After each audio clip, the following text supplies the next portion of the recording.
Alright, we're driving in the Stealthmobile. The wife's car, once again. We're heading up in here. I'm going to try to find the match to that 5-point side. I got up on this hill that we do a lot of hunting. We might have shot a few bucks up here. So, I'm going to get down here, park, and head in to where I want to go. Get a little bit of a shortcut that I can get up into that valley and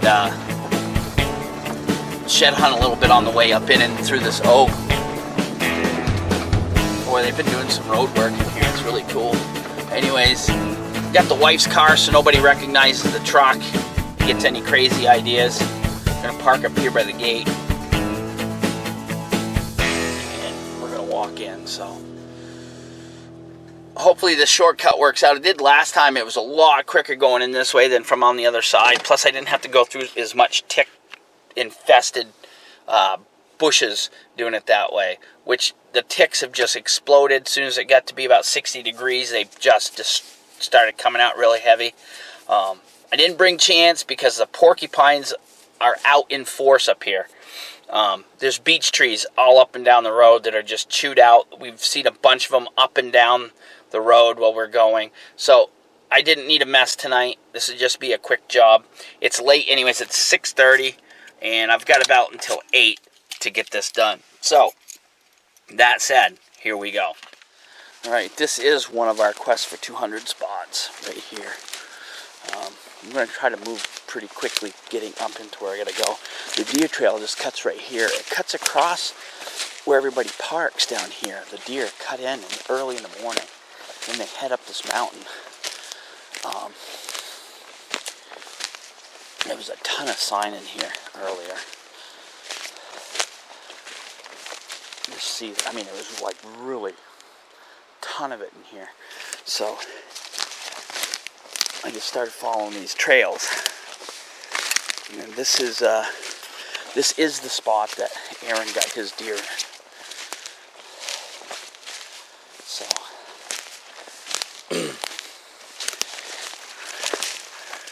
this spot has, in the last couple of years, has produced some pretty impressive deer, and it's continuing to do so. It rained about 10 minutes ago. There's a nice buck track right here. So we're going to head up through this valley, and it swings around, and that's the point of interest, is around the corner of this area. As we go along, I'm also going to I need to start really looking at the spot and picking out bedding areas, because these deer were doing a funny thing. We dragged his deer out right over here, and there was a ton of big beds right here, right at this bottom, right next to the road. So we're gonna be looking for that kind of stuff, and I'm gonna show all that to you as we go along here if we can find it. There's a ton of deer sign here. It's obvious this is where they're cutting in and out of this property. It's an easy spot. It's flat. It's the easiest travel path that goes up through this valley is coming through here. And the crazy part is, it's like there's a house right over here. The hikers park at the end of this road over here. There's another house, but they cut through here. So I'm imagining they're doing it really early in the morning or late in the evening. So, and that kind of correlates with what times we had when we had pictures in here. What time the deer were coming through was really early in the morning, 2, 3, just 5 o'clock in the morning, and then late at night, 11:30, 12, 1 o'clock in the morning. So they get in here and they feed through this area. It's all oak that swings up through here. So we're going to walk up through this. I mean, doesn't it just look great in here? Look at this. This is like totally traditional big woods deer country to me. This is a really great spot. So we're going to move up in here. If I find something really cool, or I find some neat bedding or sign that we want to show, I'll show it to you, because what we're doing here at the Quest for 200 now is we're going to show you step for step how I do what I do. I've been trying to do that over the years, but we're really going to get into detail this year. So I have a number of different spots that I go into. This is one of them. So as I'm going to move up through here, you'll notice this hillside is all oak. Did not produce this year. No acorns in here. But this lower piece, this had acorns. So there's a ton of sign here. And so it looks like what they were doing is they were moving through this valley and feeding, and then they bed, and then they come back down.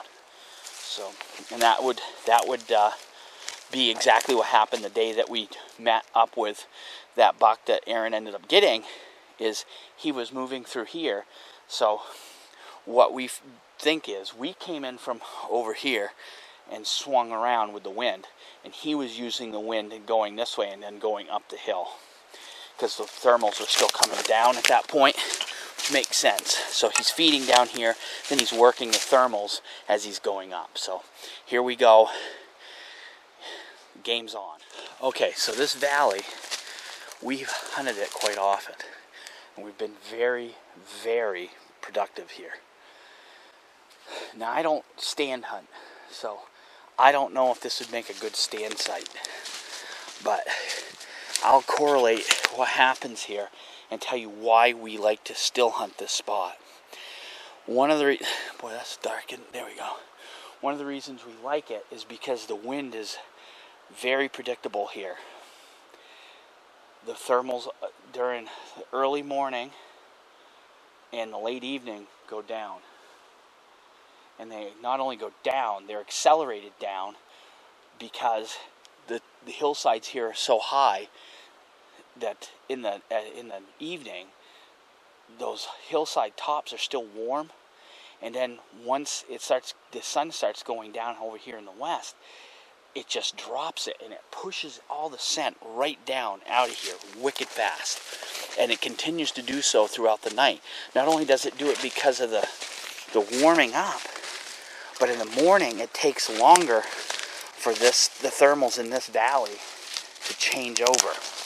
So even in the morning late, your thermals really don't start rising unless it's really warm until 8:30, 9 o'clock.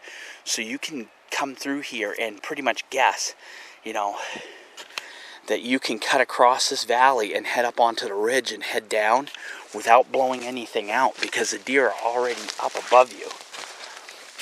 And what they do is they head up through the valley this way and then turn, and they feed the whole way, so they're going slow. So when you come up halfway and you come in from the other side of the brook and you cut across and head up this ridge and then slink down the edge of it, your wind is in your favor. They don't know you're there, and you come in from over the top of them, and then you can catch them in this pinch point back here. That's how I use the ground to my advantage. Now, as far as putting in a stand down here, I don't know how it would work. It may work. I may be able to get away with putting a tent blind in here if I put it to the edge of the brook and put it lower. And the deer generally are going to come from that direction and work up through. Sometimes they cut across, like right here. So if you have it where they cross, but you're below them because the wind's blowing out, you may get lucky and be able to do them. I don't know if I'd want to bet a whole morning's hunt on that, unless you get, trail camera intels telling you that it's happening quite often.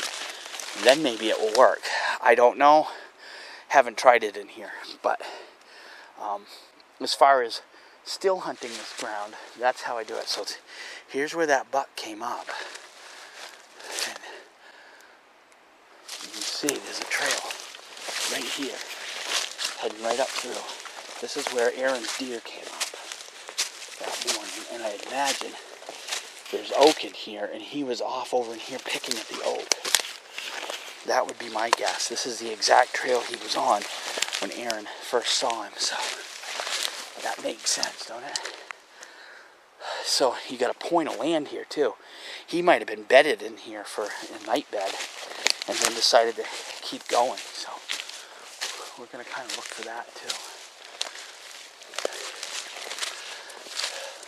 Yeah, this is exactly where that deer came up. We were right there, and that deer had swung around the corner, so.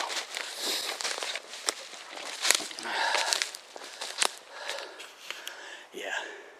So we need to make it up to this ridge, and then head down. You can see the extreme drop here, and then you can see that high ridge over that side drops into this valley and heads down. So that's what I like to do on the ground. I'm not against stand hunting. It has its place, but I technically I have a hard time sitting and not moving when I know that I have the capabilities to be able, I'm good enough at what I do. I'm good enough to be able to find and execute what I'm doing on the ground. Okay, so we got a bed here off this point. See this? There's a bed there. Looks like there's maybe another one over here.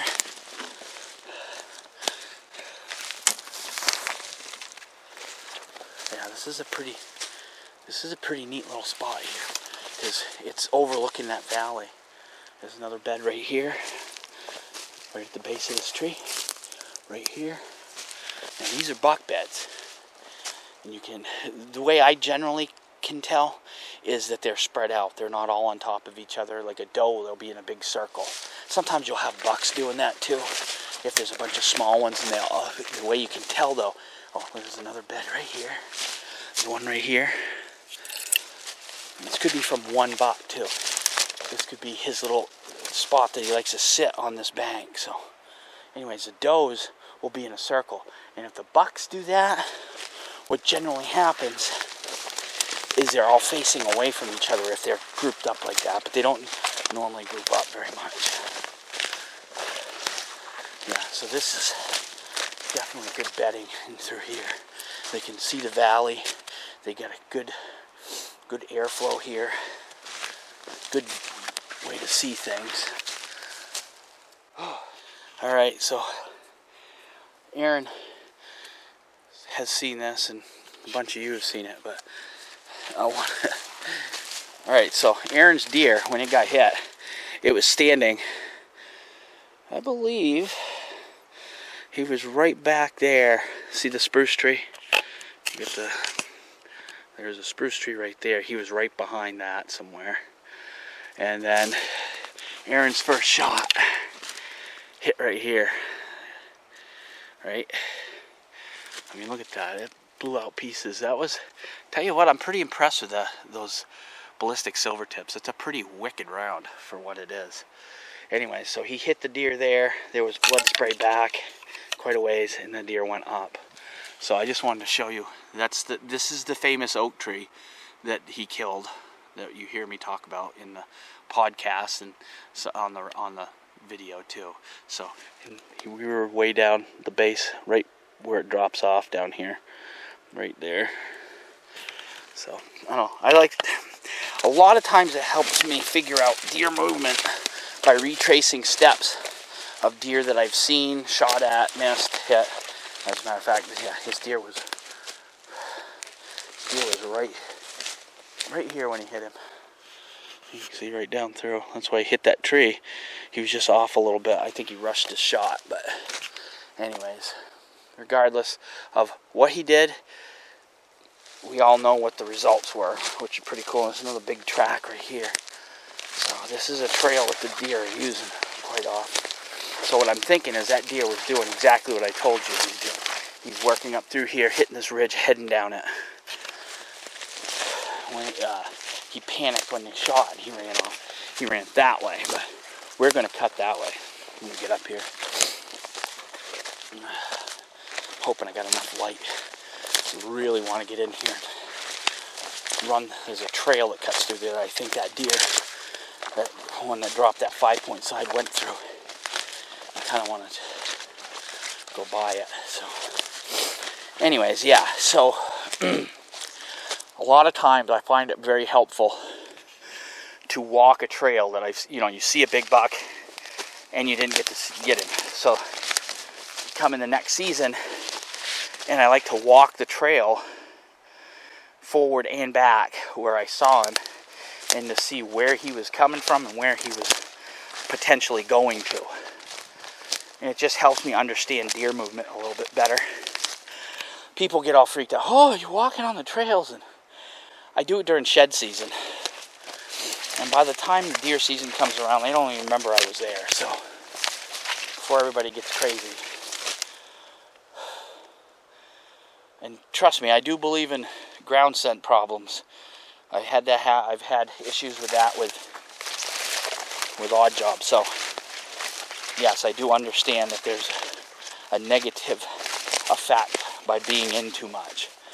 So that's why shed season, after shed season's done, which is pretty much the end of May, unless, it may be, I think it's going to be the end of May this year because green up is going so darn slow. But after that, I'm not in the woods. I set my cameras in spots that I can get to without buggering stuff up, and we'll go over that too. We're actually going to do a video on how to locate and get big bucks on camera, and to do it right. Because I'll be doing that with Ken Morse, because he's really good at getting really nice bucks on camera, and then patterning them, and I'm pretty good at that too, I think. So, all right, so here's the main logging road up here, and we're just going to walk right straight down this logging road. We got a nice backdrop here. This is a beautiful spot, and I'll tell you what, first thing in the morning, getting in here and shooting a buck up on this hill, there ain't nothing like it. I've got very few spots that I can say that about, because a lot of the places I do get my deer are mid-hill, down in the woods some, so this is a great spot to shoot a buck in. It's a beautiful spot. Look at this.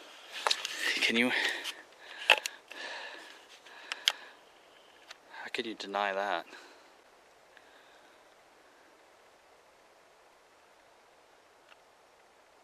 Yeah, that's what I'm talking about. Everybody out there, you want to hunt in the southern part of the state where there's 25,000 deer per square foot, go for it. But I'm going to put my kudos to the guys that go places where there's 8 deer per square mile or less, consistently kill a big one, or a decent one, or one at all. Those are the guys that work hardest. They're the ones that deserve it the most, and they're the guys who are the best. A guy like that can go into any of those places where there's a ton of deer and just knock them down all day long. So, if you don't believe it, ask them. They'll tell you. So what we got going on down here is we've got this corner, and the logging road comes down, makes a corner. There's a spruce patch that just runs down through it. There's a brook in the middle of it. It seems to be, and right on the other side of that is a wide open, huge cut that stretches up here for a bit. So this is kind of like a pinch point where all the deer kind of go through here. The wind's at my back right now. It's heading down the hill. All right. So the deer like to cut through this. This is a really cool spot. And see what happens is when you use the wind going down over here, still hunting up through, by the time you get to this spot in the morning, the wind's coming up. But they're still cutting through it. Ground scrape here. You can see all those busted off branches and stuff from them just whacking their antlers on them and stuff. Trail comes down through here. There's another ground scrape over here. One of the trails cuts right through here. The deer trail cuts right through there. Goes down, and just on the other side of it, there should be another ground scrape right in here. Broke off. Trails here. See, these trails aren't like the trails you see in a lot of spots. These are buck trails. These aren't really pounded down. There's just a few tracks on them going through. And then right down here, right at the end of this, another ground scrape right there. Look at all the droppings in it, in this ground scrape. They're just all passing through here. And then one of the cool things about this spot, this is what makes this spot very, very attractive. To me, as a still hunter, or somebody who maybe put a stand in or something. There's oaks in here on this corner, and they produce. They produce well. So see this? See how that's all dead? And the rest of everything's alive. This is dead. This is your licking branch right here. You can see there's hair. I don't know if you can see it. There's hair right there. They're rubbing their heads right here on this. You get the ground scrape right here. This is a community scrape. So this is what you're looking for a community scrape. Basically every trail in this place comes through this spot. That's a community scrape, and they're hitting that very heavily. They haven't, you can tell there's not a really super big one because he'd have broke off more branches by now. There's some decent bucks hitting it though. And judging by some of the tracks, it's not a bad spot. So this spot is a place that I wanted to really look at for sheds again, because they were in here eating, and I don't know whether they were in here eating during deer season or during the drop. So, you know, you got all these places in there. I think there's a bedding. I think there's beds right here. This moose. There's another trail that cuts through here. Yeah, right through there. Look at that. This is a pretty heavily used spot. I don't see any beds per se right here, but they are walking through here. Anyways, we're going to drop down in here really quick. It's probably, there's another little scrape right there, overhanging branches.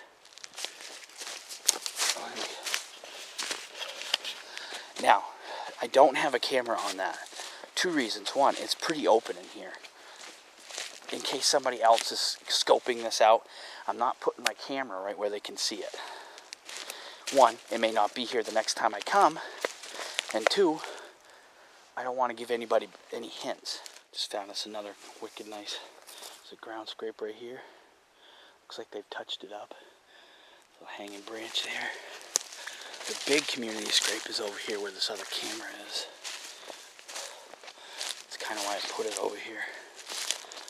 Try to catch the most deer I can get on it. You can see even the moose like it in here.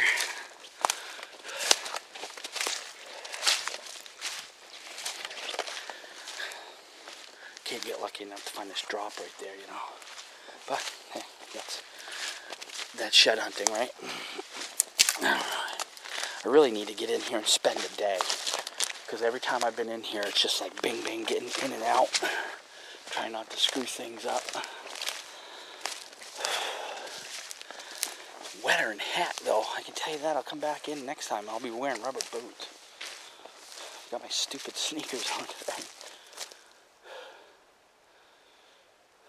Yeah, the odds of finding that shed right here are pretty low, because I think he's going to carry it for a while. And that trail cuts over there through the swamp. You got this right here.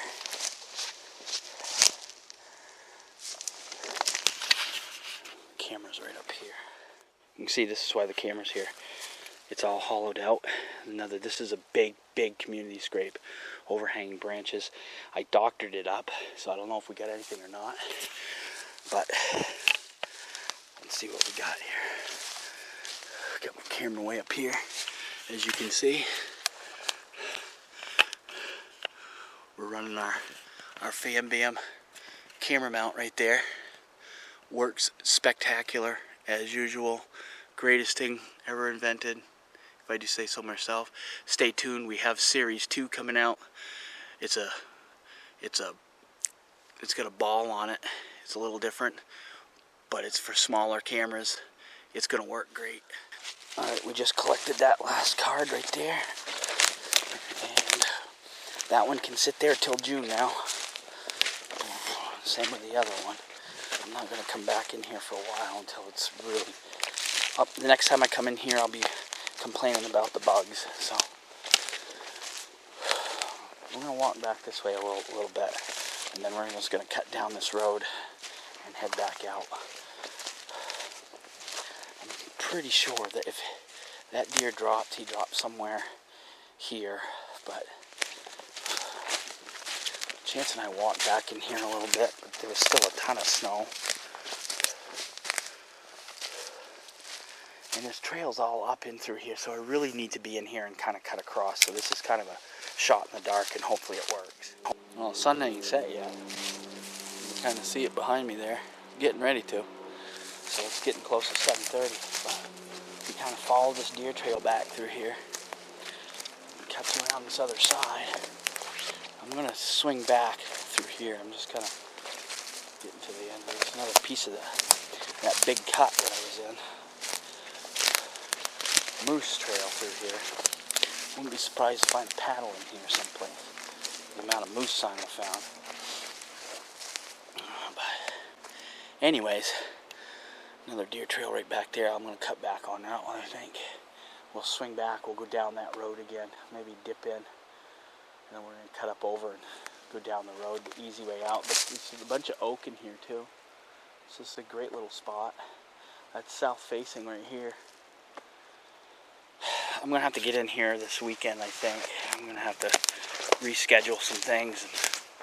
I got to get in here and see if I can find that match. It's got to be in here someplace. It's probably up on the ridge, but we'd like to look. I like to get in here midday and not be in here during the evening like this. But this is what happens when you get crazy thoughts in your head. It'd be great just to find it so I could not come back in here. God, I hate that when I get it in my head that I gotta find something. It's a nice, he's a perfectly clean, just dark colored 10. And I hope I can get him on camera too, so as the season progresses here. He should grow pretty decent.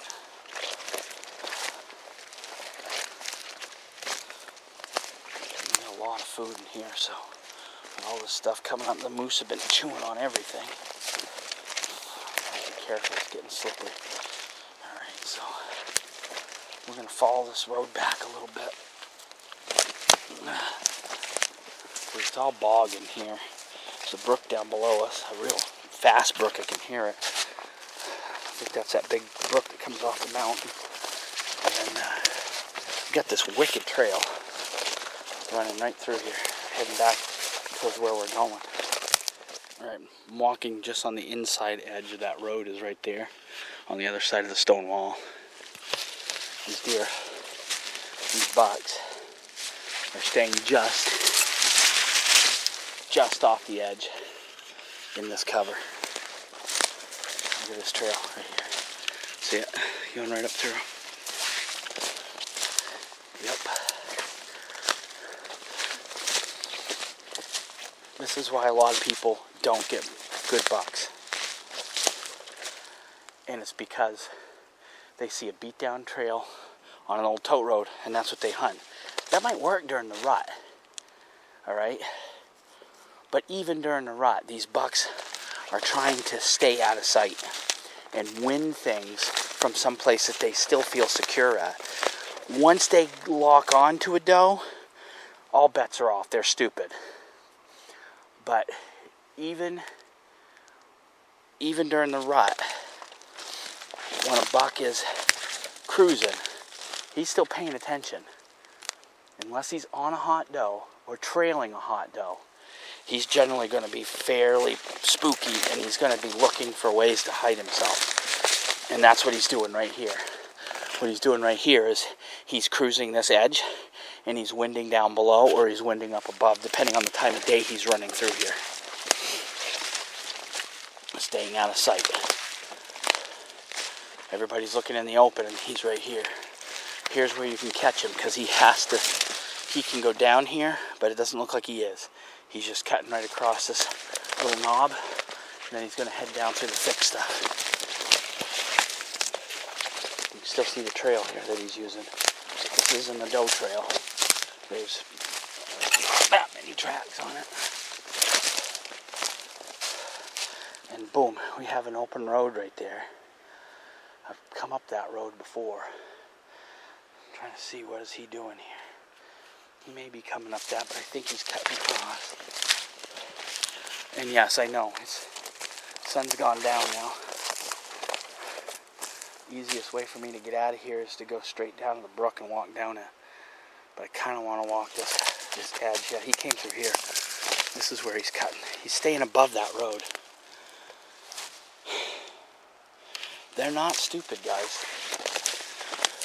You might catch a 2 or 3 year old running that road. But that big buck, 9 times out of 10, he's going to be just out of view. Just where you can't quite see him. Looking at you. Because he's not stupid. Not only that, but he doesn't want to have to walk through all that pricker bush shit. Believe it or not, they don't like getting their nose cut up. So, if you look here, big antler buck can run right through here, be back here in cover, be able to see you long before you see him, and he's not whacking his antlers on everything and during velvet. And that comes from when he's in velvet, because even after the antlers, there's an antler right there. Oh, look at this thing.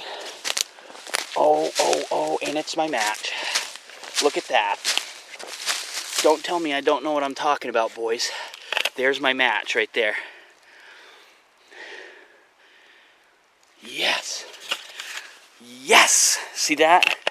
I told you, this is what he's doing. He's cutting through here. Staying up above everything where he can wind. That's just what they do. I can't believe that. I got the match. Look at that. Is that not gorgeous? He is a awesome little buck. Look at that. 1, 2, 3, 4, 5. Yep. Look at him. Well, mission accomplished. I don't need to come back in here. Sweet. He was bedded right here. See that? Nope, he's got a trail. There's a trail right here. Look at that. I'll take a picture of it. Mission accomplished, guys.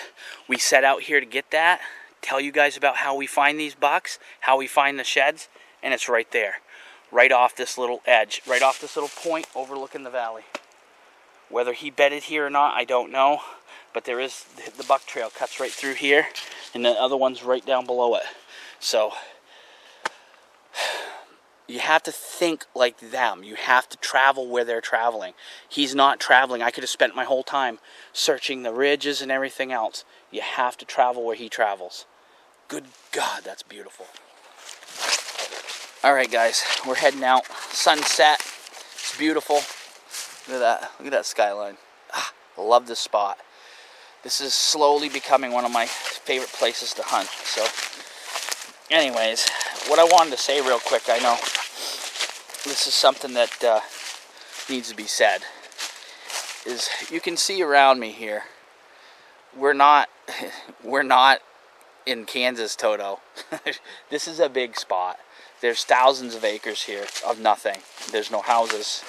Down on the road there is, but I mean this area, there's nothing back here for forever. To come in with a goal to find a antler, a certain antler from a certain buck, and accomplish that is pretty mind-blowing, even for me. Now, some people would say I got lucky. No, it's not luck. I don't believe in luck. I never have, and I never will. It's not luck. It's skill. It's knowledge. It's using the knowledge that you have in certain situations to make that goal come to fruition. And that's what we did. I knew that he uses this ridge as a travel path. I knew that he dropped his antler back there in that junction. So I knew that it, well, to be obvious, it needed to be either before or after where I found the antler. So I could have done what I had started to do and just started following major deer trails. Because like I said, during the winter time, up here the snow is always deep. Excuse me. And the deer tend to stick to trails.